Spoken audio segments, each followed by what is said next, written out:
Yeah, 50 years ago. So I don't need a mic, just We got. oh, I'm boomed. You're covered. You're a boomy. We got you picked up 2 ways. Oh yeah. We're good. We're good. Talk about being here at the Bowl first of all. What the show is like. I don't know, have you guys ever played here before? Yeah, last tour. Yes. Is this last tour? I think it's at Staples. I think the last tour. What's this like being here? Is it special to be playing in this venue? Is it a different kind of vibe? We were just talking about how special it is. In fact, just before sound check today. Yeah. You walk around these hallways and you see these great pictures of, shows from the 20s, shows from the 40s, and, that's very cool. And I think that's probably the coolest thing about playing this venue is the fact that it's got this historical aspect to it, which many venues that we play do not have. Mm-hmm. It's a nice view from the stage too. It's a pretty intimate for a place of this size, and the way it goes up the hill and what seems like miles in the distance, it's kind of a nice perspective from the stage. How does that affect what you guys do up there on stage? Because you played at every type of stage around the world, all sizes over the years. When you're at a theater that you like and there's different vibes, does it change the show? Is it a different mindset? Is there something different going on? It's certainly more fun for us when we're closer to the crowd, when we can feel them.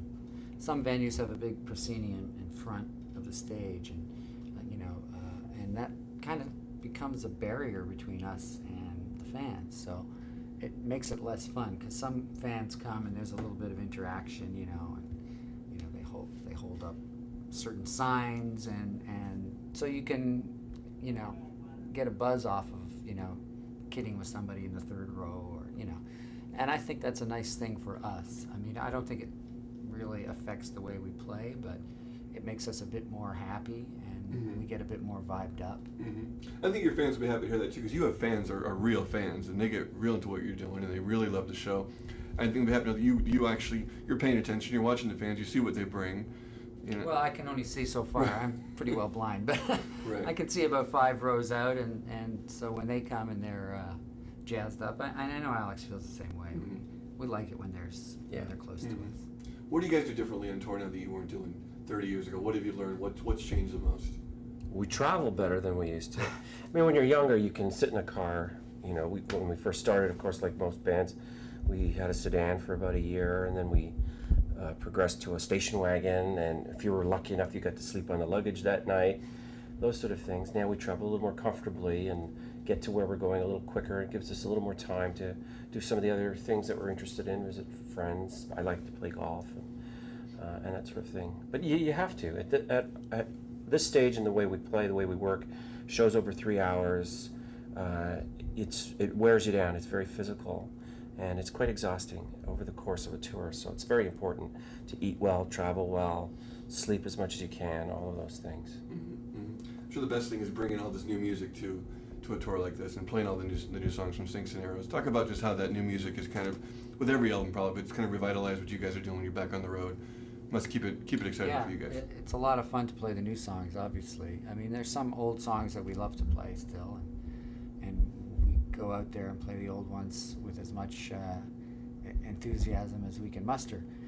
But the new songs are harder to play because they're not embedded in the memory as deeply, and they're also more exciting to play because it's fresh stuff. So this album has been amazing how well our crowds have received all this new material, and I can't. We were talking about how I can't remember a single tour where new material has been so welcomed, and people have been singing along with it so quickly. Even on the first show in Atlanta, it was like an old album to them. They had, they were looking forward to hearing it, and that's very, very gratifying for a band that has been around as long as we have. Mm-hmm. How proud are you guys of the new music? If you guys to sum up what you've accomplished here with Snakes and Arrows. Well, we had a wonderful time making the record. Geddy and I, when we started writing it, we decided to work in a different manner than we usually do, and not start up the whole big machine that it usually is. We worked very casually, and it set a tone for the record, and it was really a lot of fun from the very beginning. And every aspect, as it became more and more involved and more complex, it was still fun. And we got great results quickly. We worked with a great engineer. We worked with a great producer, and we feel that we really wrote some great songs on this record. And it all came together in the end. Mm-hmm. Why do you think it came together so well? 'Cause a lot of bands one would call it quits at this point and kind of rest on their laurels. Two would put out a mediocre record. You guys are, arguably doing the best music of your career. What do you think it is that's gelling so well for you guys at this point? I don't know. I think we've been through a lot as a band in the last 8 years, 9 years. Some, difficult moments, and we've come through that, and that's kind of a rebirth in a way for us. And as you're a little bit older, you're more appreciative of things, and you're more relaxed about the way you do things, and there's also a part of it that's not explainable.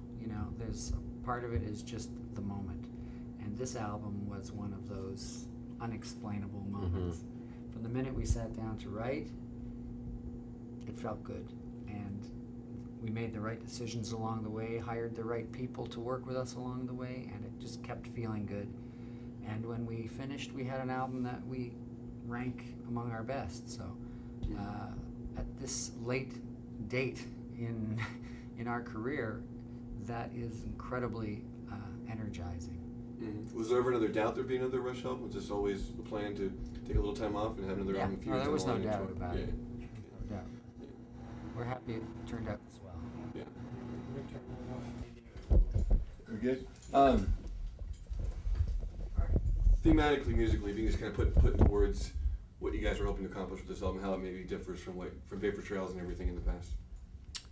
Well, from a lyrical and conceptual point of view, it's an album that deals with kind of cause of effect of the current atmosphere of life that, as we see it. And particularly Neil, he's the lyricist, so these are his thoughts that we put to music, and along the way we identify with them as well, so we support them fully. But so it deals with a lot of difficult issues and personal issues, and making sense out of religious ideals and the way that the world has been kind of turned on its ear by a lot of those kind of factors of the last number of years. So that's kind of a thematic essence of the record, cause and effect, I would say.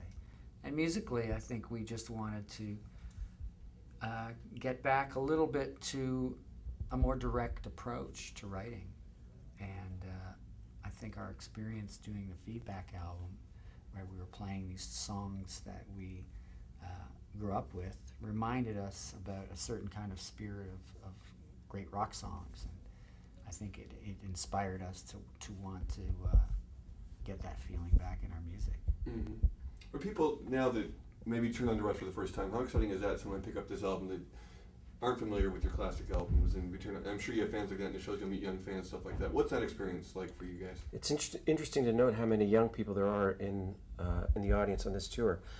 Kids 8, 9, 10 years old who are there for their first concert or their first Rush concert with their parents, but they're also a lot of mid-teens, and they're very familiar with the new stuff, and I think a lot of it has to do with the good success that Far Cry, the first single, had at radio. It's been a while since we've had something at radio that's been as active as this, and people have really responded to it and related to it. And it's nice to see that there's this familiarity with the song in the audience.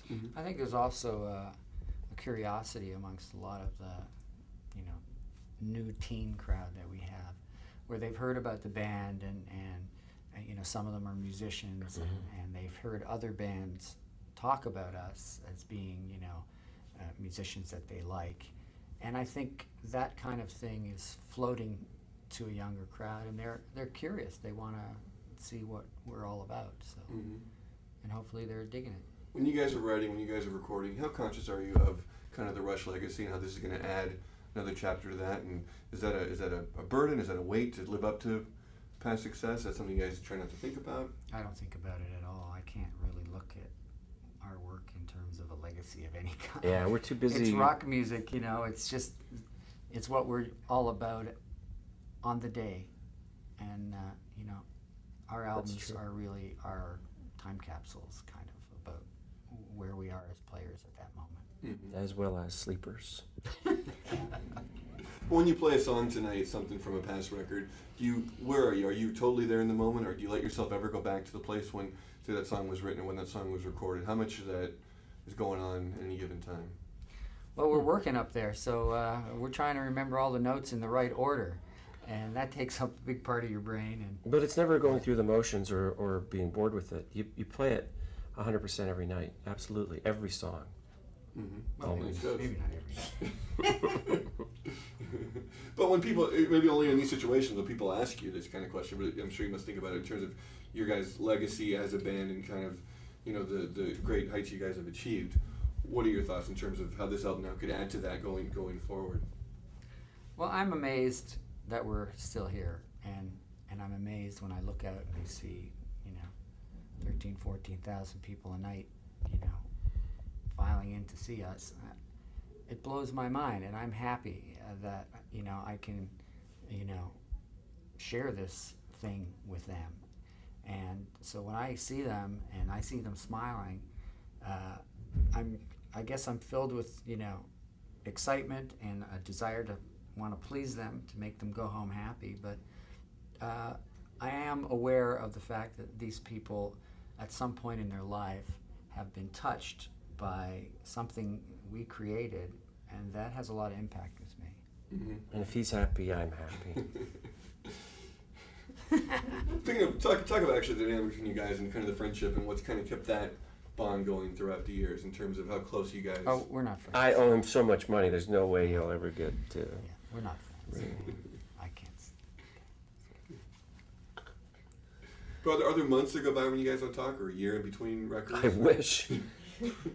No, I try not to talk to him every day. We've been hanging around But together then he for- says, "Are you okay?" I go, "Yeah, I'm fine."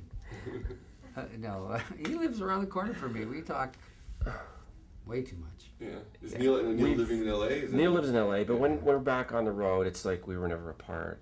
Geddy and I have been friends since junior high school for like 40 years, and we fell in love with music at the same time, and we played in each other's basements, plugged into one amp, and dreamed the dreams. Of course, you had to throw that in, and dreamed the dream every day. We couldn't wait to finish school so we could start jamming and playing.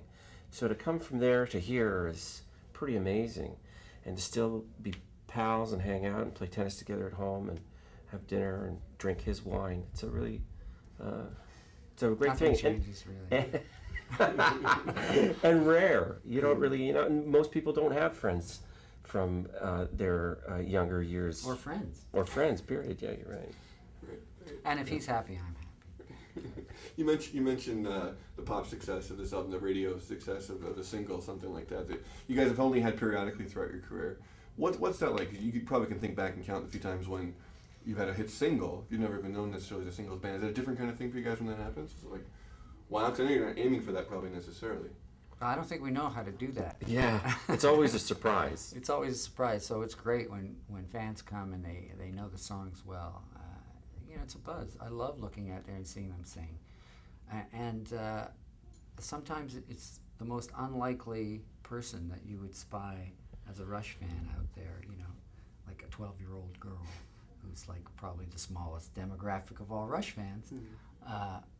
Well, maybe a 12-year-old Indonesian girl. Maybe that's the smallest demographic. That could be. But you know what I mean? When you see someone unexpected out there singing along, it's terrific. And I think that's what having a radio play does for you. Mm-hmm. Is there one moment or a couple moments when you guys are talking amongst yourselves, you look back at peaks or pinnacles for this band that you'll always kind of never forget? I can't remember anything in the past. Yeah. I don't know if we ever really have those kinds of conversations. Mm-hmm. It's this is our life, and it's we don't spend a lot of time thinking about it. Just it's what we do, kind of thing. Once in a while, we reminisce about Yeah. remember that great gig, or Right. when you play a building that you haven't played in a while. Yeah. It spurs memories. Yeah. Of, Catering. It's always the food. It's a long career, so Yeah. there's a lot of memories. Yeah. It's hard to just call them up on demand. But speaking of stamina, right in the middle of a tour like this, what are you guys doing on the road to keep your voice sounding as great as it does, and to be as healthy as you are, to keep doing what you're doing? Is there a certain regimen you guys have to follow to? Yeah, we have different regimens, but I try to stay as quiet as I can. I need more days off than I've ever had. I need to rest my voice. I need to get a lot more sleep. I'm really exhausted the next day after a show. So when we do we only do one back-to-back a week, and that's still a lot for me. Hint, hint, manager. So to me, it's all about rest and diet and not getting too active on days off. I just have to lay low. Mm-hmm. Yeah, we have a chef who cooks very organically and very cleanly, and that's been a really important factor the last couple of tours. Try to hit the gym a couple days a week if possible, if you have the energy. And for me, I like getting out and playing golf as much as I can. It's always a nice escape from the hotel room. But you got to really work at it at this point. Mm-hmm. It's a long tour, and you have to stay healthy. Mm-hmm. What goes through your mind as you're about to walk on stage on a night like this? As you're like, did I pee? hour and a half from now? Yeah, tonight, I mean, a place like Los Angeles is crazy because there's a lot of friends and guests. And, you know, I'm just trying to hide all day long just so that I can get my game face on and go out there. But, you know, it's the same, every night it's the same feeling. When you see them smiling, it makes me smile. And then I have a good time, and I just want to enjoy it because I love to play, and I'm sure Al does too. And you know, and their smiling makes you vibed up. And your hopes and dreams for this album as you go forward and for the band over the next year or so? Well, get through the tour. Yeah, It's just carry on. It's, you know, stretching out to be a fairly long tour. We're talking about, you know, the possibility of doing something next year as well, and then another record after that, and then another tour after that, and then on and on and on and on and on and on and on and on. Not to weigh you down today. Well, you guys are great. Okay, thank you. Real pleasure talking. Thanks very I just want to much. ask you I'll show you one thing. Actually, one favor. It's my 1-year-old. Aw, that's great. Awesome. Is that one of the hoodies he's got? That was one of the. You don't mind signing something to hold in? Hold it? Sure. Great.